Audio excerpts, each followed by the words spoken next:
সিঙ্গাপুরে নিয়েও বাঁচানো গেল না ফায়ারম্যান সোহেল রানাকে। বনানীর আগুনে আটকে পড়াদের উদ্ধারে গিয়ে স্মৃতি হলেন নিজেই। আমাদের পরিবারটা ওনার উপরে সবচেয়ে রিভেঞ্জ করতো। একমাত্র সম্বল আমার ভাই ছিল। সে সর্বোপরি সে একজন পরোপকারী ছেলে ছিল। আমরা সোহেলকে নিয়ে একটা ভরসা করতাম যে না, সোহেল আমাদের সাথে আছে, ও একটা কাজ করতে পারবে। রাষ্ট্রপতি ও প্রধানমন্ত্রীর শোক। দেখছিলেন প্রধান শিরোনাম রাতের সময়ে, সঙ্গে আছি আমি হাফসাতুন্নেসা এবং আমি সজল মিত্র রিচার্ড। এবার অন্যান্য শীর্ষ সংবাদ।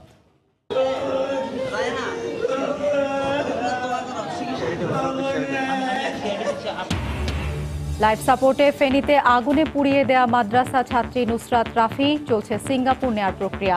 2 দিন পর অজ্ঞাতদের বিরুদ্ধে মামলা, আটক 3।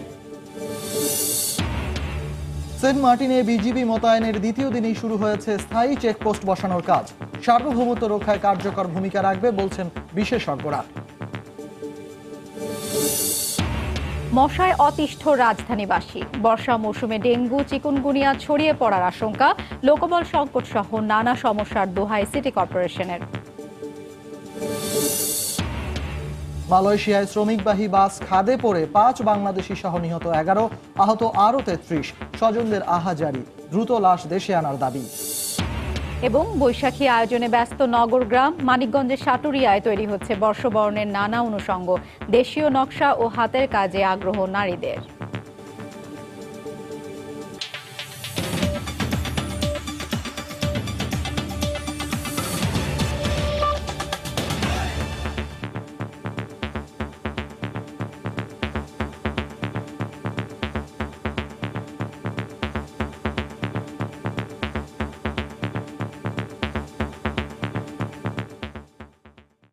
অবশেষে হার মানলেন ফায়ারম্যান সোহেল রানা। বনানীর এফআর টাওয়ারে অগ্নিকাণ্ডে আটকে পড়াদের উদ্ধারে গিয়ে নিজেই হারিয়ে গেলেন এই পৃথিবী থেকে। মধ্যরাতে সিঙ্গাপুরের একটি হাসপাতালে চিকিৎসাধীন অবস্থায় মারা যান তিনি। সোহেল রানার মৃত্যুর খবরে গ্রামের বাড়ি কিশোরগঞ্জের ইটনায় নেমে এসেছে শোকের ছায়া। তার মৃত্যুতে শোক জানিয়েছেন রাষ্ট্রপতি ও প্রধানমন্ত্রী। বলছি এক ফায়ারম্যানের কথা, যিনি শুধু একজন যোদ্ধাই নন, বীরও বটে। আগুন আর ধোঁয়ায় আচ্ছন্ন বনানীর এফআর টাওয়ারে তখনও আটকে পড়াদের চিৎকার আর আর্তনাদ। সেনা বিমান, নৌবাহিনীর সম্মিলিত প্রচেষ্টা। তবু ভবনটির অবকাঠামোগত জটিলতা আর আগুনের তীব্রতার কাছে যেন অসহায় উদ্ধারকর্মীরা।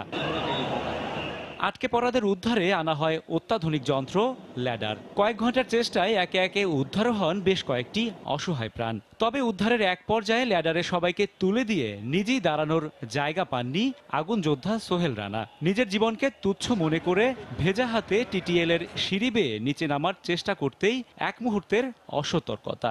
দ্বিতীয়বার যখন সে উঠছে, তখন ওই কেসে আবার লোকজন উঠছে। তখন এই কেসের যে লোড বিয়ারিং ক্যাপাসিটি, সেটা হয়তো ওভার হয়ে গেছে। ওভার হয়ে যাওয়ার পরে সোহেল রানা চিন্তা করছে যে আমি প্রশিক্ষিত ফায়ার ফাইটার, তা আমি লেডার বেয়ে নিচে নেমে যাই, সাধারণ পাবলিকগুলো বেঁচে যাক। প্রতিমধ্যে নামার সময় তার পাটা আটকে যায়। আটকে গেলে পাটা ভেঙে যায় এবং কোমরে বেল্ট ছিল, এই বেল্টটা তার এই পেটের এখানে লেগে নাটটা ছিদ্র হয়ে গেছে। এরপর হাসপাতালের বিছানায় 10 দিনের প্রাণপণ যুদ্ধ। জীবন মরণের সন্ধিক্ষণে উন্নত চিকিৎসার জন্য পাঠানো হয় সিঙ্গাপুরে। আগুন যুদ্ধে অনেকগুলো অসহায় প্রাণ বাঁচিয়ে জিতে গেলেও ফায়ারম্যান সোহেল রানা হার মানলেন নিজের জীবনের কাছেই। আমরা ওকে সবসময় মূল্যায়ন করতাম যে সোহেল একজন দক্ষ এবং সাহসী ফায়ার ফাইটার। যে কোনো রেস্কিউ, যে কোনো ফায়ার ফাইটিং, হ্যাঁ, আমরা সোহেলকে নিয়ে একটা ভরসা করতাম যে না, সোহেল আমাদের সাথে আছে, ও একটা কাজ করতে পারবে।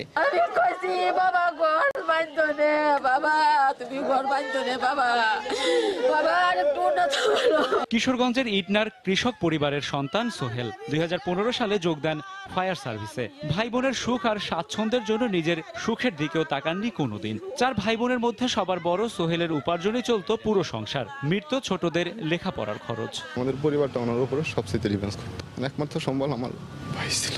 আমার লেগে আগলা ওয়াল টুল কিনে আছে, একটা আগলা দেখ দিতে করো, যেটা আছে আমার করে আগলা আছে। মৃত্যু কেড়ে নিলেও সোহেল রানারা মৃত্যুঞ্জয়। সোহেলের আত্মত্যাগ অনুপ্রেরণা হয়ে বেঁচে থাকুক কল্যাণকামী মানুষের হৃদয়ে। রাশেদ বাপ্পি, সময় সংবাদ, ঢাকা। জীবন মৃত্যুর সন্ধিক্ষণে ফেনীতে আগুন লাগিয়ে ঝলসে দেয়া মাদ্রাসা শিক্ষার্থী নুসরাত জাহান রাফি। ঢাকা মেডিকেল কলেজ হাসপাতালের বার্ন ইউনিটে চিকিৎসাধীন রাফির অবস্থার আরও অবনতি হলে সকালে লাইফ সাপোর্টে নেওয়া হয়। বিকেলে প্রধানমন্ত্রীর নির্দেশে নুসরাতের চিকিৎসার সব কাগজপত্র সিঙ্গাপুর পাঠানো হয়েছে। এদিকে ঘটনার দুদিন পর মুখোশধারী 4 জন ও তাদের সহযোগীকে আসামি করে সোনাগাজী মডেল থানায় মামলা হয়েছে।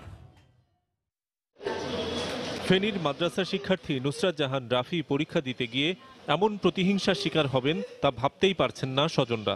সহপাঠীরা যেখানে আলিম পরীক্ষায় অংশ নিয়ে উচ্চশিক্ষার আরেক ধাপ পেরিয়ে আলোকিত জীবন গড়ার স্বপ্ন বুনছেন, সেখানে পরীক্ষা দিতে গিয়েই কিছু মানুষের প্রতিহিংসার শিকার হয়ে আগুনে ঝলসে গিয়ে সেই রাফি এখন জীবন মৃত্যুর সন্ধিক্ষণে। রাফির ভাই জানান, সোনাগাজী ইসলামিয়া ফাজিল মাদ্রাসার অধ্যক্ষ সিরাজউদ্দৌলার বিরুদ্ধে করা রাফির যৌন হয়রানির মামলা তুলে নিতে রাজি না হওয়ায় এমন বর্বরচিত ঘটনার মুখোমুখি হতে হলো তাকে। ওরা বলতেছে যে তুই বল যে প্রিন্সিপাল হুজুরের বিরুদ্ধে যেসব কিছু আনা হয়েছে এগুলো সম্পূর্ণ মিথ্যা বানোয়ার। তখন ও বলতেছে না, এটা সত্য, এটা মামলা হয়েছে, এটা আইনের গতিতে চলবেই, আমার শেষ নিঃশ্বাস থাকা পর্যন্ত এটার প্রতিবাদ আমি করবই। চিকিৎসক জানান, রাফির শরীরের 80% বেশি পুড়ে যাওয়ায় তার অবস্থা আশঙ্কাজনক। ওর বায়োকেমিক্যাল প্যারামিটার্সগুলো, যেগুলো আমরা liver function, kidney function, heart function, lung ফাংশনের জন্য যে এগুলো কালকের তুলনায় আজকে একটু খারাপের দিকে গেছে। 2 নম্বর যেটা হচ্ছে যে ওর শ্বাসকষ্ট হচ্ছে, যেহেতু শ্বাসনালী পোড়ায় শ্বাসকষ্ট হওয়াটাই স্বাভাবিক। অভিযুক্তদের ধরতে অভিযান চলছে বলে জানিয়েছে পুলিশ। কিছু তথ্য প্রমাণ আমি পেয়েছি এবং এই তথ্য ধরে আমরা যাচাই বাছাই করছি। ইনশাল্লাহ অচিরেই আমরা এই ঘটনার সাথে যারা জড়িত, নেপথ্যে যারা জড়িত, সবাইকেই আইনের আওতায় এনে ফেলতে পারবে। এদিকে প্রধানমন্ত্রীর নির্দেশে রাফিকে সিঙ্গাপুরে নিয়ে যাওয়ার প্রস্তুতি শুরু হয়েছে বলে জানিয়েছেন বার্ন ইউনিটের প্রধান সমন্বয়ক। মাননীয় প্রধানমন্ত্রীর সাথে আমাদের টেলিফোনে কথা হয়, উনি আমার সাথে কথা বলেন। উনি আমাকে যেটা নির্দেশ দিলেন যে তুমি দেখো কাগজপত্র সব সিঙ্গাপুরে পাঠাও, যদি এই ধরনের কেস এই অবস্থায় ওরা নিতে রাজি হয় আমরা হয়তো চেষ্টা করব। এদিকে এই ঘটনায় সোমবার বিকেলে সোনাগাজী মডেল থানায় 4 মুখোশধারী সহ আরও একজনকে আসামি করে মামলা করেন নুসরাতের ভাই। গত শনিবার সকালে সোনাগাজী ইসলামিয়া ফাজিল মাদ্রাসার শিক্ষার্থী নুসরাত জাহান রাফি আলিম পরীক্ষা দিতে গিয়েছিলেন। পরীক্ষা কেন্দ্রের ভেতরেই কয়েকজন মুখোশধারী রাফিকে আগুন দিয়ে পুড়িয়ে হত্যার চেষ্টা করে। শফিক মোহাম্মদ, সময় সংবাদ, ঢাকা। এদিকে সংকটাপন্ন অবস্থায় নুসরাত রাফিকে বিদেশে পাঠানো কঠিন, তবুও পরিবার যদি চায় এবং চিকিৎসকরা বললে তাকে সিঙ্গাপুরে নেওয়া হবে বলে জানিয়েছেন স্বাস্থ্যমন্ত্রী জাহিদ মালেক। সন্ধ্যায় ঢাকা মেডিকেল কলেজের বার্ন ইউনিটে নুসরাতের শারীরিক অবস্থা দেখার পর সাংবাদিকদের একথা বলেন তিনি। এই কন্ডিশনটা ক্রিটিক্যাল, মানে পাঠানোটা একটু ঝুঁকিপূর্ণ। তারপরেও তার পরিবার যদি বলে পাঠাতে, তারা তো, এবং যদি ওই হাসপাতাল বলে, সিঙ্গাপুর জেনারেল হাসপাতাল যদি বলে হ্যাঁ আপনারা পাঠাবার ব্যবস্থা নেন, তাহলে আমরা সেই ব্যবস্থা করব। নিঃশ্বাসটা নিচ্ছি, মানে এত নির্মল, এত পিওর। শহরে তো এটা নিঃশ্বাস নিলে মনে হয় কাশি চলে আসে। দেখবেন সংবাদের শেষাংশ। প্রতিবেশী মিয়ানমারের চক্রান্ত নস্যাতের পাশাপাশি নিজেদের শক্তিশালী অবস্থান জানান দিতে সেন্ট মার্টিনে টহল দিতে শুরু করেছে বিজিবি। মোতায়েনের দ্বিতীয় দিনে কার্যক্রম শুরু করে বাংলাদেশের সীমান্ত রক্ষায় নিয়োজিত এই বাহিনী। সেই সঙ্গে 22 বছর পর স্থায়ী বর্ডার আউটপোস্ট বিওপি স্থাপনের কাজ শুরু করেছে। এর মাধ্যমে দেশের সার্বভৌমত্ব রক্ষায় কার্যকর ভূমিকা রাখবে বলে মত বিশেষজ্ঞদের। সুজাউদ্দিন রুবেলের তথ্য ও মোহাম্মদ ফরাজের ছবি নিয়ে রিপোর্ট। সেন্ট মার্টিন বাংলাদেশের সর্বদক্ষিণে বঙ্গোপসাগরের উত্তর পূর্বাংশে দেশের একমাত্র প্রবাল দ্বীপ। এটি টেকনাফ থেকে প্রায় 9 কিলোমিটার দক্ষিণে এবং মিয়ানমার উপকূল থেকে 8 কিলোমিটার পশ্চিমে অবস্থিত। 17 বর্গ কিলোমিটারের এ দ্বীপে বসবাস করে প্রায় 8,500 মানুষ। আর এখানকার মানুষের প্রধান আয়ের উৎস মাছ ধরা আর পর্যটন। 1997 সাল পর্যন্ত বাংলাদেশের সীমান্তরক্ষী বাহিনী নিয়োজিত ছিল এখানে। পরে তার টেকনাফে সরিয়ে নেওয়া হয়, কিন্তু সাম্প্রতিক সময়ে বাংলাদেশের অন্তর্গত সেন্ট মার্টিন দ্বীপকে মিয়ানমার বেশ কয়েকবার তাদের মানচিত্রে উপস্থাপন করে নিজেদের বলে দাবি করার অপচেষ্টা করে। এরকম বাস্তবতায় এ দ্বীপের সীমান্ত নিরাপত্তা রক্ষায় 22 বছর পর রোববার থেকে ফের পুরোদমে কাজ শুরু করেছে সীমান্তরক্ষী বাহিনী বিজিবি। বহির্দেশের কোনো আক্রমণ যাতে এখানে না আসে বা এই দ্বীপকে নিয়ে অন্য কেউ যত কোনো চিন্তা ভাবনা করতে না পারে, এটা বন্ধ করা এবং আমাদের নিয়মিত বা রুটিন যে আমাদের দায়িত্বগুলো আছে সেটা পালন করার জন্যই বড়গাল বাংলাদেশ ওখানে মোতায়েন হয়েছে। সেন্ট মার্টিনকে মিয়ানমারের দাবি করাকে অযৌক্তিক এবং ভারী অস্ত্রসহ বিজিবি মোতায়েনের সরকারের সিদ্ধান্তকে সঠিক বলে মত বিশেষজ্ঞদের। মায়ানমার কিভাবে মাঝে মধ্যে শুনি এই সেন্ট মার্টিনকে তাদের অংশ বলে, আমার কাছে এটা হাস্যকর ব্যাপার বলে মনে হয়।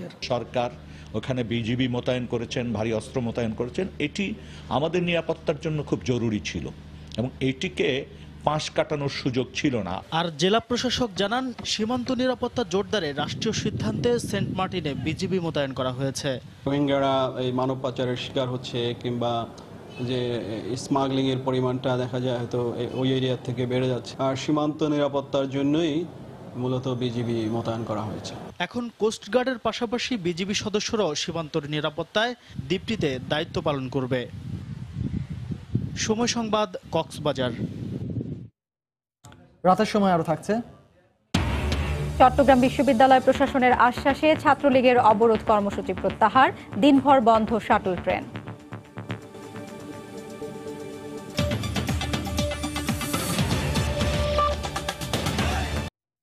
মন্ত্রিসভায় নেওয়া বিভিন্ন সিদ্ধান্ত বাস্তবায়নের হার গেল বছরের তুলনায় কিছুটা কমেছে।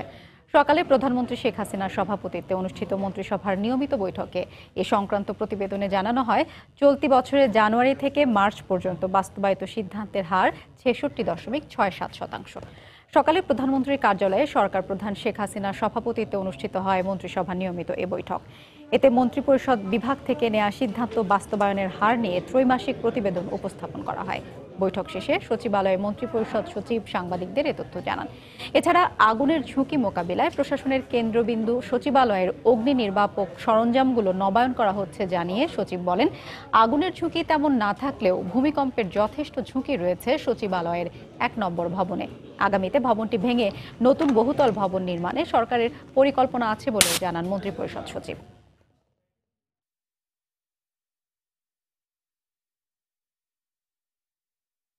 60-70 বছর আগে তৈরি করা এই ভবনটি, এটা নিয়ে একটু ঝুঁকি আছে। এই জন্য মাননীয় প্রধানমন্ত্রীকে এইখানে অফিস করতে আনি না, আমরা ভিন্ন ভ্যালু করেছি। ঝুঁকিপূর্ণ মানে ওরকম না, আর্থকুয়েক যদি হয়। সচিবালয়ে ওই যে ভবনগুলো নির্মাণ হয়ে গেছে সেগুলো তো বড় চেঞ্জ কিছু করা যাবে না। আমরা এই যে মসজিদের পাশে বড় বিল্ডিং হবে 20 তলা, ওটার মধ্যে এই সব বিষয়। মালয়েশিয়ায় সড়ক দুর্ঘটনায় 5 বাংলাদেশি গ্রামের বাড়িতে এখন স্বজনদের আহাজারি আর কান্না। জানিয়েছেন প্রিয়জনের লাশ দেশে ফিরিয়ে আনার আকুতি। হতাহতরা সবাই স্থানীয় একটি কারখানায় শ্রমিকের কাজ করত বলে জানা গেছে। আহতদের উদ্ধার করে বিভিন্ন হাসপাতালে ভর্তি করা হলেও কয়েকজনের অবস্থা আশঙ্কাজনক বলে জানা গেছে। এদিকে নিহতদের মরদেহ দেশে ফিরিয়ে আনতে বাংলাদেশ হাই কমিশন কাজ করছে বলে জানিয়েছেন দেশটিতে নিযুক্ত হাই কমিশনার। আর্থিক সচ্ছলতা ফেরাতে মাত্র 7 মাস আগে ধার দেনা করে বড় ছেলে আলামিনকে মালয়েশিয়ায় পাঠায় পরিবার। রোববার রাতে মর্মান্তিক বাস দুর্ঘটনায় প্রাণ হারায় আলামিন। তার অকাল মৃত্যুতে চাঁদপুরের ফরিদগঞ্জের গ্রামের বাড়িতে চলছে শোকের মাতম। পরিবারের উপার্জনক্ষম ব্যক্তিকে হারিয়ে দিশেহারা স্বজনরা। আলামিনের মরদেহ দ্রুত দেশে ফিরিয়ে আনার পাশাপাশি ক্ষতিপূরণের দাবি জানিয়েছে তার পরিবার। আমার 3 ছেলে, এই প্রথম ছেলে আমি অনেক কষ্টের বিনিময়ে টাকা পয়সা ঋণ করিয়া তারে বিদেশ পাঠাইছি। একটু হয়তো ভবিষ্যতে আল্লাহ যদি দান করে তারে ঋণ টিন করিয়া এবং জায়গা জমি বিক্রি করিয়া বিদেশ পাঠাইছে। সরকারের কাছ থেকে আবেদন, যেভাবে তাদেরকে সহযোগিতা করতে পারে সহযোগিতার একটা আবেদন করছি, আর দ্রুত যেন লাশটা আনার ব্যবস্থা করে। রোববার রাত 11টার দিকে নিলাই এলাকা থেকে 44 জন শ্রমিককে বহনকারী একটি বাস কারখানায় যাওয়ার পথে কুয়ালালামপুর আন্তর্জাতিক বিমানবন্দরের কাছে নিয়ন্ত্রণ হারিয়ে খাদে পড়লে এ দুর্ঘটনা ঘটে। পুলিশ জানায়, দুর্ঘটনার পর ঘটনাস্থলে মারা যায় অন্তত 8 জন। আহতদের উদ্ধার করে পুত্রাজায়া ও সেরদাং হাসপাতালে নেওয়া হলে সেখানে মারা যান আরও কয়েকজন। চালক সহ বাসটিতে মোট 44 জন যাত্রী ছিল। তারা সবাই মাস কার্গো কোম্পানির শ্রমিক। তাদেরকে নিলাই এলাকা থেকে রাতের শিফটের কাজের জন্য কারখানায় আনা হচ্ছিল। রাজীব মুন্সি, সোহেল, মুহিন, আলামিন ও গোলাম মোস্তফা নামের 5 বাংলাদেশির লাশ দ্রুত দেশে ফিরে আনা হবে বলে জানালেন মালয়েশিয়ায় নিযুক্ত বাংলাদেশের হাই কমিশনার। আমাদের বাংলাদেশি ভাই উনি নিহত হয়েছেন, আর 4 জন আহত, আর 4 জন আহত ছিল, তারা হসপিটাল থেকে ছাড়া পেয়েছে। নিহতদের মধ্যে বাংলাদেশ ছাড়াও ইন্দোনেশিয়া ও নেপালের শ্রমিক রয়েছেন। রবিউল ইসলাম আওলাদ, সময় সংবাদ। ঢাকার 2 সিটি কর্পোরেশনে কোটি টাকার বরাদ্দ, বিশেষ অভিযান সহ সব পদক্ষেপই হার মানছে মশার দাপটের কাছে। ক্ষতিকর কয়েল সহ অন্যান্য রাসায়নিক ব্যবহার করায় বাড়ছে স্বাস্থ্য ঝুঁকি। চিকিৎসকদের আশঙ্কা, এখনই কার্যকর পদক্ষেপ না নিলে বর্ষা মৌসুমে মশাবাহিত রোগ মহামারী রূপ নিতে পারে।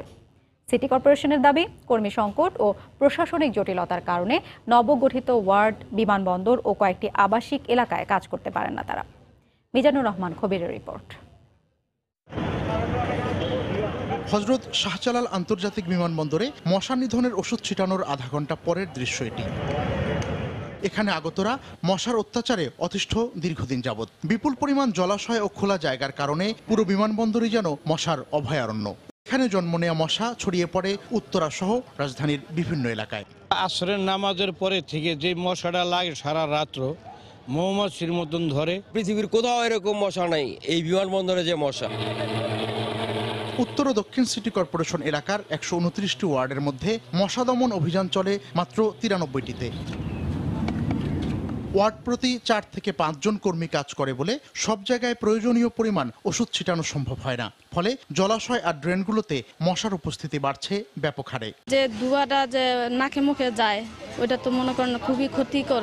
ম্যালেরিয়া, চিকনগুনিয়া শুধু না, বিভিন্ন ভাইরাস মানব দেহের ক্ষতি সাধন করছে। চিকনগুনিয়া দেখা দেয় তাহলে এটা মহামারী আকারে ধারণ করতে পারে এবং বর্ষায় এটা সমূহ হওয়ার সম্ভাবনা আছে। নতুন ওয়ার্ডগুলোর পরিস্থিতি আরো ভয়াবহ। মশাবাহিত রোগাক্রান্তের সংখ্যা বাড়ছে এসব এলাকায়। আসছে বর্ষা মৌসুম নিয়ে আতঙ্কিত স্থানীয়রা। 24 ঘন্টায় মনে করেন মুসুর টানা রাখান লাগে, শরীরের মধ্যে জড়ায় পরে গোটা হয়। মশার অত্যাচারে তো থাকা যাইতেছে না, মশাই নাগরিক এলাকার তখন আমগরে খেদে ওনারাই থাকবে। মশা দমনের জন্য দক্ষিণে 26 কোটি টাকা এবং উত্তরে 21 কোটি টাকা বরাদ্দ রয়েছে। নিজস্ব লোকবল, মশক নিবারণী দপ্তরের কর্মী এবং বাইরে থেকেও দৈনিক চুক্তিতে লোক নেওয়া হবে পরিস্থিতি মোকাবেলায়। এই যে অ্যাপ্রোচ আছে সেই জায়গাগুলো কিন্তু আমরা কিন্তু পরিষ্কার করি। 1 মাস 2 মাস পরে কচুরি পানা দিয়ে বা ময়লা আবর্জনা দিয়ে কিন্তু পরিপূর্ণ হয়ে যাচ্ছে। আপনি ড্রেনগুলোও কিন্তু এরকম আমরা কিন্তু সচল কিন্তু এইভাবে রাখতে পারছি না। কর্মীর সংখ্যা আছে, স্বল্পতা আছে। আমরা কিন্তু এইগুলো দিয়ে কাজ করি, কিন্তু যখন আমরা বিশেষ কর্মসূচি যখন পালন করি তখন কিন্তু আমরা অতিরিক্ত করে 5 জন করে লোক কিন্তু প্রত্যেকটা ওয়ার্ডে নিয়ে নেই। পাড়া মহল্লার ড্রেন, নির্মাণাধীন বাড়ি, আবদ্ধ জলাশয় সহ মশা জন্মানোর স্থানগুলো পরিচ্ছন্ন রাখতে বাসিন্দাদের সহায়তা চান নগর কর্তৃপক্ষ। মিজানুর রহমান খবির, সময় সংবাদ, ঢাকা। ও যদি কিছু অ্যাডিশন থাকতো as in like entertainment, common room facilities. আমার জন্য এটা সবচেয়ে বেশি লম্বা সময় পানির উপরে ছিল, তো আমার খুবই মানে এটা একটা অন্যরকম ফিলিংস। দেখবেন সংবাদের শেষাংশে। জাতির পিতা বঙ্গবন্ধু শেখ মুজিবুর রহমানের জন্মশতবার্ষিকী উদযাপনে জাতীয় বাস্তবায়ন কমিটির প্রথম সভা অনুষ্ঠিত হয়েছে। বিকেলে রাজধানীর আন্তর্জাতিক মাতৃভাষা ইনস্টিটিউটে এই সভা হয়। জাতির পিতার জন্মশতবার্ষিকী যথাযোগ্য মর্যাদা এবং সুষ্ঠুভাবে পালনের লক্ষ্যে গত 14 ফেব্রুয়ারি সরকার 2টি কমিটি গঠন করে দেয়। আগামী 17 মার্চ 2020 থেকে 2021 সাল পর্যন্ত বছরব্যাপী উৎসবমুখর পরিবেশে জন্মশতবার্ষিকী পালন করার লক্ষ্যে সভায় কমিটির সদস্যরা দিক নির্দেশনা দেন। সভায় সভাপতিত্ব করেন কমিটির সভাপতি জাতীয় অধ্যাপক রফিকুল ইসলাম। প্রশাসনের আশ্বাসে চট্টগ্রাম বিশ্ববিদ্যালয়ের অবরোধ কর্মসূচি প্রত্যাহার করে নিয়েছে ছাত্রলীগের আন্দোলনকারী অংশ। বিকেলে বিশ্ববিদ্যালয় প্রশাসনের সঙ্গে বৈঠকের পর এ ঘোষণা দেয়া হয়। এদিকে গতকালের সংঘর্ষের জেরে আজ দিনভর নিরাপত্তাহীনতার কারণ দেখিয়ে বন্ধ রাখা হয় শাটল ট্রেন। অবরোধ কর্মসূচির কারণে উদ্ভূত সংকট সমাধানে সোমবার বিকেলে চট্টগ্রাম বিশ্ববিদ্যালয় অডিটোরিয়ামে ছাত্রলীগের সঙ্গে বৈঠকে বসে বিশ্ববিদ্যালয় প্রশাসন। এ সময় আন্দোলনকারীদের দাবি পূরণে আশ্বাস দেন বিশ্ববিদ্যালয়ের উপাচার্য। বৈঠক শেষে কর্মসূচি প্রত্যাহারের ঘোষণা দেয় ছাত্রলীগ। বিভিন্ন সময় হয়রানিমূলক মামলা দেওয়া হয়েছে, ওই মামলার বিষয়গুলো স্যার দেখবেন। আমরা আমাদের দাবিগুলো আমরা আমাদের আন্দোলনগুলো প্রত্যাহার করে নিচ্ছি এবং স্যারের কাছে আমাদের অনুরোধ থাকবে অদূর ভবিষ্যতে যাতে পুলিশ বাহিনী দ্বারা ছাত্রলীগের উপর যাতে নির্যাতন না হয়, এই বিষয়টা স্যার আমাদের অবগত করেছেন। এর আগে সকালে বিশ্ববিদ্যালয় ক্যাম্পাসে অবস্থান নেন আন্দোলনকারীরা। এ সময় বিক্ষোভ করেন তারা। অস্ত্র মামলায় গ্রেপ্তারকৃতদের দ্রুত মুক্তির দাবি জানান তারা। এদিকে রোববার সংঘর্ষের জেরে নিরাপত্তাহীনতার কারণ দেখিয়ে বিশ্ববিদ্যালয়গামী শাটল ট্রেন চলাচল বন্ধ রাখে রেলওয়ে কর্তৃপক্ষ। ট্রেনগুলো পুলিশের কড়া পাহারায় রাখা হয় চট্টগ্রাম স্টেশনে। প্রক্টর সাহেবের নির্দেশেই আপাতত গাড়ি চলাচল বন্ধ আছে। যখন ওইখান থেকে ভার্সিটি থেকে আমরা সেই ক্লিয়ারেন্স পাবো তখনই গাড়ি চলাচল শুরু হবে। এক সপ্তাহ আগে ছাত্রদের একটি আবাসিক হল থেকে অস্ত্র উদ্ধারের ঘটনায় বিশ্ববিদ্যালয় ছাত্রলীগের 6 কর্মীকে আটক করে পুলিশ। পরে তাদের বিরুদ্ধে হাটহাজারী থানায় মামলা করে বিশ্ববিদ্যালয় কর্তৃপক্ষ। এর প্রতিবাদে অবরোধ কর্মসূচি পালন করে ছাত্রলীগের একাংশ। কর্মসূচির প্রথম দিনে পুলিশের সঙ্গে আন্দোলনকারীদের কয়েক দফায় সংঘর্ষ হয়। সময় সংবাদ, চট্টগ্রাম। পথকে ঘিরে এই অসাধারণ দৃশ্যের অবতারণা সেই ঢাকা কলকাতা নৌরুটটি যদি আন্তর্জাতিক মানের করা না যায় তাহলে মুখ থুবড়ে পড়তে পারে এই উদ্যোগ। দেখবেন সংবাদের শেষাংশে। দখলমুক্ত করে নদীর জায়গা নদীকে ফিরিয়ে দিতে মুন্সিগঞ্জে ধলেশ্বরীর তীরে অভিযান শুরু করেছে বিআইডব্লিউটিএ। দুপুরে মুন্সিগঞ্জের কাঠপট্টি এলাকা থেকে নির্বাহী ম্যাজিস্ট্রেটের নেতৃত্বে শুরু হয় অভিযান। এ সময় কাঠপট্টি থেকে মীর কাদিম নদী বন্দর পর্যন্ত শতাধিক অবৈধ স্থাপনা উচ্ছেদ করা হয়। এই উদ্যোগকে স্বাগত জানিয়েছেন সাধারণ মানুষ। নদীর জায়গা দখল করে গড়ে তোলা হয়েছে ছোট বড় নানা স্থাপনা। নদীর সে জায়গা নদীকে ফিরিয়ে দিতে মুন্সিগঞ্জের ধলেশ্বরী নদীর মীর কাদিম অংশে প্রথমবারের মতো শুরু হয়েছে অভিযান। সোমবার দুপুরে বিআইডব্লিউটিএ নির্বাহী ম্যাজিস্ট্রেটের নেতৃত্বে কাঠপট্টি থেকে শুরু হয় উচ্ছেদ অভিযান। গুড়িয়ে দেওয়া হয় ধলেশ্বরীর তীর ঘেঁষে অবৈধভাবে গড়ে তোলা কাঠের দোকান, চালকল সহ শতাধিক স্থাপনা। নিলামে তুলে 6,20,000 টাকায় বিক্রি করা হয় নদীর জায়গা দখল করে গড়ে ওঠা প্রতিষ্ঠানগুলোর কাঠ। এইখানে আজকে আমরা যে স্থাপনাগুলি দেখেছি সেখানে বেশ কিছু যে এখানে বয়লার বা বলা যায় যে স্থানীয়ভাবে সেগুলিকে রাইস মিল বা চাটাই এই ধরনের চাতাল বলে, এই ধরনের স্থাপনা এখানে বেশি। নদী রক্ষার এই অভিযানকে ইতিবাচক পদক্ষেপ হিসেবে দেখছেন সাধারণ মানুষ। নদীর সংরক্ষণের ব্যাপারে সাধুবাদ জানাই সরকারকে। আমাদের নদীমাতৃক দেশ, অবশ্যই সাধুবাদ জানাই। দুঃখ তো হবেই, যেহেতু আমার নিজের স্থাপনা আছে, তারপরও সবকিছু মিলিয়ে সাধুবাদই জানাই। আমরা নদী ফিরাবার, নদীর চাই, যৌবন চাই।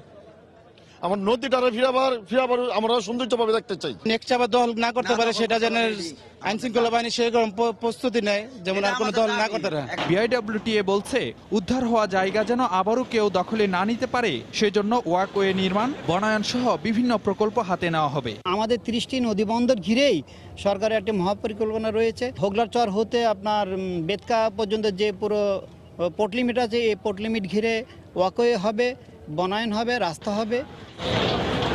অবৈধ স্থাপনা উচ্ছেদে মঙ্গলবারও ধলেশ্বরী নদীর তীরে অভিযান চালাবে বিআইডব্লিউটিএ।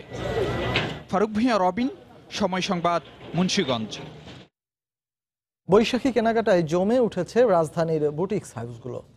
বাংলা বর্ষবরণকে সামনে রেখে রঙিন পোশাক কিনতে বিপণী বিতানে ভিড় করছেন ক্রেতারা। তাদের চাহিদা পূরণে এবারও পোশাকে নতুনত্ব নিয়ে আসা হয়েছে বলে জানান বিক্রেতারা। বিস্তারিত কাজল আব্দুল্লাহর রিপোর্টে। শ্বশুর একটু বয়স্ক লোক, তো ওনার জন্য বেসিক্যালি উনি যশোর থাকে, তো আমাকে বলছে যে পাঞ্জাবি করার জন্য। তা আমি নর্মালি ওই একটু বৈশাখের মাথায় রেখেই কিনতেছি। আমি জানি আমি শ্বশুরকে একটু সারপ্রাইজ দিতে চাই। আর কদিন পরেই বাংলার সার্বজনীন প্রাণের উৎসব পহেলা বৈশাখ। দিনটি কেন্দ্র করে এভাবেই কেউ নিজের কিংবা পরিবার পরিজনদের জন্য ছুটছেন পছন্দসই মার্কেটগুলোতে। কিনছেন নানা রঙের মিশ্রণে তৈরি রঙিন সব পোশাক। দেশীয় নকশায় আঁকা বা হাতে কাজ করা পোশাকের প্রতি আকর্ষণ ক্রেতাদের। পোশাকের সঙ্গে মিলিয়ে কেউ নিচ্ছেন গহনাও। বৈশাখটা মূলত বাঙালির একটা প্রধান উৎসবে পরিণত হয়েছে। বৈশাখের যে নতুন পোশাকগুলো এসছে এগুলো আমরা কিনছি। মেয়েরা সবসময় নতুনত্ব চায়। এবার আমার ফুলের প্রতি, ফুল টুল প্রিন্টের প্রতি আমার খুব ছিল আকর্ষণ। দেশীয় পণ্যগুলো ভালো লাগে, যেমন ব্লকটা পছন্দ। লাল সাদার যে ট্রেন্ডটা ছিল এটা তো চেঞ্জ হয়ে গিয়েছে। এখন তো হচ্ছে বৈশাখ মানে অনেক কালার, অনেক রং। আমার বেশি পছন্দ পায়েলটা আর ইয়াররিংস। বৈশাখে ছেলেদের লাল সাদা বা এককালের পাঞ্জাবি পছন্দের হলেও নারীদের চোখে রয়েছে ভিন্নতা। ক্রেতাদের এমন বৈচিত্র্য চিন্তা করেই এবার পোশাকে দেশীয় আমেজ ও ডিজাইনে ভিন্নতা আনা হয়েছে বলে জানান বিক্রেতারা। বৈশাখকে ডিপেন্ড করে আমাদের নতুন নতুন কালেকশন আসা শুরু করছে। 3টা থিম নিয়ে কাজ করছি, নকশি কাঁথা, তারপর চাকমা সম্প্রদায়ের একটা কায়েম চৌধুরীর আলপনা নিয়ে কাজ করা হয়েছে বৈশাখে। বৈশাখ উপলক্ষে বিক্রি মাশাআল্লাহ ভালোই। এবার কাস্টমারদের চাহিদা শাড়ির দিকে বেশি আছে, ওই অনুযায়ী আমরা শাড়ি করেছি। উৎসবে মাতুক প্রতিটি মন, প্রাণোচ্ছল হোক প্রতিক্ষণ, আর রঙিন আয়োজনের মধ্য দিয়েই দেশ এগিয়ে যাক উন্নয়নের দিগন্তে, এমন প্রত্যাশাই উৎসব প্রেমীদের। কাজল আব্দুল্লাহ, সময় সংবাদ, ঢাকা। ফেনীতে অগ্নিদগ্ধ মাদ্রাসা ছাত্রী রাফি অধ্যক্ষ সিরাজ উদ্দৌলার বিরুদ্ধে যৌন নির্যাতনের যে মামলা করেছে তা শুধু একদিনের ঘটনার জেরে নয়, বহু কুকর্মের হোতা ওই শিক্ষকই গত 2 বছরে দফায় দফায় তাকে যৌন হয়রানি করে। অগ্নিসন্ত্রাসের শিকার হওয়ার আগে নির্যাতিতা রাফি পুলিশের কাছে অধ্যক্ষের বিরুদ্ধে এ বিষয়ে অভিযোগও করেছিল। প্রকাশিত একটি ভিডিও চিত্রে উঠে এসেছে এমন তথ্য। কিসে পড়ো তুমি? দ্বিতীয় বর্ষে এবার পরীক্ষা ফার্স্ট ইয়ারে যখন পড়তে আমার ক্লাসে একটা অ্যাক্সিডেন্ট হয়েছে, একজন আমাকে মারছিল? কে মারছিল? আমি জানি না, পরের লোকজনকে অন্যজনকে মারছিল, আমার চোখে পড়ছিল। এটা কে মারছিল তোমাকে? আমি জানি না, ওটা অন্য কি হবে। ওই সময় কাকে মারছিল? আমাকে মারছিল। তোমাকে কে মারছিল তুমি জানো না? না, আমি দেখতেছিলাম আর এখানে মারছে, আমি কোনো কিছু কি দিয়ে মারছিল? কেউ ফালাইছে চুনগুলো এরকম, মানে আমার চোখে পড়ছিল চুনগুলা। তো এটা নিউজে আসছে, প্রেমের প্রস্তাবে সারা না যাওয়া। এটা একটা মিথ্যা, ওটা তো আমার লাইফে কলঙ্কই হয়ে গেছে। তোমার কি চোখে এখন সমস্যা? আমার কোনো প্রবলেম হয় না, আমি বুঝতেও পারি না কি আমাকে মারছে। আমি যদি কার সাথে ঝগড়া ছিল না, আমি বাড়ি যেতেছি ওই সময় মারছিল। ফার্স্টে যখন পড়তে এসেছি ওই সময় উনি আমাকে ডাকছিল, ডাকি বলতেছে তোকে চুন মারছে, খুব খারাপ লাগছে। এগুলো অনেক কথা বলার পর উনি আমাকে বলতেছে তোর মুখটাই খোলা। আমি মুখ খুলি নাই, তোকে আমার খুব ভালো লাগে। আমি বলছেন কি ওদের আপনি এগুলো কি বলতেছেন? আপনি আমার বাবার সমতুল্য। আমার আব্বু একজন শিক্ষক, আপনি এগুলো বললে তো আমার কাছে খুব খারাপ লাগে। উনি আমাকে ক্লাস থেকে 2 থেকে 3 বার ডাকছিল ফার্স্ট ইয়ার থাকতে। আমি হারুদেরকে বিষয়টা জানাইছি, বলছে হুজুর। কারে কারে জানাইছো বিষয়টা? আমি হারুদেরকে বলছি, আমাদের মাদ্রাসাগুলো হুজুর আমাকে প্রিন্সিপাল এগুলো বলতেছে, খারাপ করে কথা বলতেছে। আমি বিষয়ে দেখা করতে কথা বলছি, ওনার নাকি আমাকে ভালো লাগে। হারুদের বলছেন কি আচ্ছা মা তুই খুদুসব করি থাক। হারুদের আমি সবটা বলছি, তারপর আমি ওনাকে নিষেধ করছি। আমি আমার জীবনে তো একটা কলঙ্ক হয়ে গেছে, আমি জানিও না। উনিও ওটারই সুযোগ নিতে। উনি বলছে আমাকে কেউ বিশ্বাস করবে না, তোর লাইফে তো আগে একটা কলঙ্ক আছে, এখন আমার সাথে থাক। আমি ফার্স্ট ইয়ারে পড়ে আমি পুরো বছর কত কষ্ট করছি। আমি শুধু এটা ভাবছি কি আমার আগে একটা রেকর্ড আছে, সবাই আমাকে খারাপ করবে। আমাকে ডাকছিল পিয়ন দিয়ে। হ্যাঁ, কার মাধ্যমে ডাকছিল? কার মাধ্যমে? ওনার পিয়নটা দিয়ে। পিয়নের মাধ্যমে তোমাকে ডাকছে? পিয়নের নাম কি? নূর আলম। উনি আমাকে বলছে এক্সামের সময় প্রশ্ন দিবে। রাশি রাশি জলধারা আর সুন্দরবনের সারি সারি গাছ, এর মাঝখান দিয়ে বয়ে চলা প্রবাহমান নদী, আর এসব প্রাকৃতিক সৌন্দর্য দেখতে দেখতে জাহাজে ভেসে চলা, সব মিলিয়ে এক অভূতপূর্ব পরিবেশ। দর্শক, বলছিলাম দীর্ঘ 7 দশক পর ঢাকা কলকাতা ঢাকা রুটে চালু হওয়া নৌপথের গল্প। পর্যটক ও যাত্রীরা বলছেন এই পথ টেকসই করতে হলে সেবার মান বাড়ানোর পাশাপাশি যুক্ত করতে হবে বেসরকারি ট্যুর অপারেটরদের। নদীপথে কলকাতা ঘুরে এসে মাহমুদ রাকিবের রিপোর্ট, ছবি তুলেছেন মিজানুর রহমান মিন্টু। নদীর অথই জলরাশি আর বিস্তীর্ণ নীল আকাশ, দূরে আবার সারি সারি সবুজের সমারোহ, যেন নদী আর আকাশের মিতালিতে সবুজাভ অপার প্রাকৃতিক সৌন্দর্যের যৌবন ভেঙে পড়ছে। এ সৌন্দর্য দেখতে দেখতে জলে ভেসে এগিয়ে চলে দেশের ইতিহাসে প্রথম চালু হওয়া ঢাকা কলকাতা নৌরুটের যাত্রীবাহী জাহাজ এমভি মধুমতি। মেঘনা কীর্তনখোলা ও পশুর নদী পেরিয়ে ছাড়ার প্রায় 30 ঘন্টা পর ভাসতে ভাসতে জাহাজ যখন বিশ্বের সবচেয়ে বড় ম্যানগ্রোভ ফরেস্ট সুন্দরবনে, তখন প্রকৃতির রূপে মাতাল জাহাজের সব যাত্রী ও পর্যটক। যে এই যে নিঃশ্বাসটা নিচ্ছি, মানে এত নির্মল, এত পিওর। শহরে তো এটা নিঃশ্বাস নিলে মনে হয় কাশি চলে আসে। আমার জন্য এটা সবচেয়ে বেশি লম্বা সময় পানির উপরে ছিল, এটা একটা অন্যরকম ফিলিংস। এক রাত সুন্দরবনের সাতক্ষীরার আংটিহারায় অবস্থান শেষে পরের দিন ভোরে ফের যাত্রা। এটি হলো রায়মঙ্গল নদী, যার অর্ধেক বাংলাদেশে, বাকি অর্ধেক ভারতে। অর্থাৎ আমরা এখন আছি বাংলাদেশ ও ভারতের নোম্যান্স ল্যান্ডে, যেখানে ঢাকা থেকে ছেড়ে আসার পর আমাদের সময় লেগেছে প্রায় 37 ঘন্টা। প্রকৃতির রূপে যাত্রীরা উচ্ছ্বসিত হলেও বিআইডব্লিউটিসির সেবার মান নিয়ে তৃপ্ত দেখা যায়নি তাদের। খাওয়া দাওয়া এসব কিভাবে কি করবে, এগুলো আরেকটু ইমপ্রুভের দরকার আছে। মানুষ পয়সা দিয়ে আসবে এখানে উপস্থিত থাকার জন্য না। সেবার মানটা বৃদ্ধি করতে হলে প্রাইভেট সেক্টরকে গভর্নমেন্টের অ্যাডমিনিস্ট্রেশনাল সহযোগিতা লাগবে। আরও যদি কিছু অ্যাডিশন থাকতো, as in like entertainment, common room facilities, তাহলে আরও মজা হতো। পশ্চিমবঙ্গের উত্তর 24 পরগনার হেমনগরের রায়মঙ্গল নদীতে কাস্টমসের কিছু আনুষ্ঠানিকতা শেষে শুরু হয় ভারতের সুন্দরবন অংশ। সে সময় কর্তৃপক্ষ জানান, পরীক্ষামূলক যাত্রা শেষে প্রতিবন্ধকতা দূর করার উদ্যোগ নেওয়া হবে। সামান্য একটু ক্যাটারিংয়ের সমস্যা প্রথম দফা তো একটু আছে, তো আমরা ইনশাল্লাহ ফিরতি টার্মে এটাকে ওভারকাম করতে পারবো। রাশি রাশি জলের উপর ভেসে সুন্দরবনের দুপাশের সারি সারি গাছ দেখা, সঙ্গে নির্মল বাতাস আর মাথার উপরে এই সূর্যাস্ত, এক অভূতপূর্ব দৃশ্য যা কেবল নৌপথেই সম্ভব। তবে সংশ্লিষ্টরা বলছেন যে পথকে ঘিরে এই অসাধারণ দৃশ্যের অবতারণা, সেই ঢাকা কলকাতা নৌরুটটি যদি আন্তর্জাতিক মানের করা না যায়, তাহলে মুখ থুবড়ে পড়তে পারে এই উদ্যোগ। 12টি নদী পার হয়ে 65 ঘন্টার যাত্রার ইতি ঘটে হুগলি নদীর কলকাতা বন্দরে, যার মাধ্যমে আরও এক ধাপ এগিয়ে যায় দুই দেশের বন্ধন।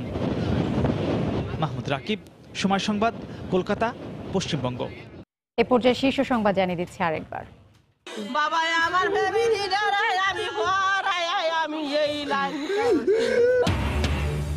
সিঙ্গাপুরে নিয়েও বাঁচানো গেল না ফায়ারম্যান সোহেল রানাকে। বনানীর আগুনে আটকে পড়াদের উদ্ধারে গিয়ে স্মৃতি হলেন নিজেই। রাষ্ট্রপতি ও প্রধানমন্ত্রীর শোক।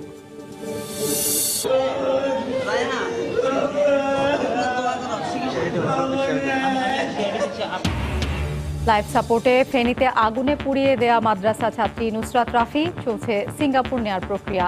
2 দিন পর অজ্ঞাতদের বিরুদ্ধে মামলা, আটক 3। সেন্ট মার্টিনে বিজিবি মোতায়েনের দ্বিতীয় দিনেই শুরু হয়েছে স্থায়ী চেকপোস্ট বসানোর কাজ। সার্বভৌমত্ব রক্ষায় কার্যকর ভূমিকা রাখবে বলছেন বিশেষজ্ঞরা।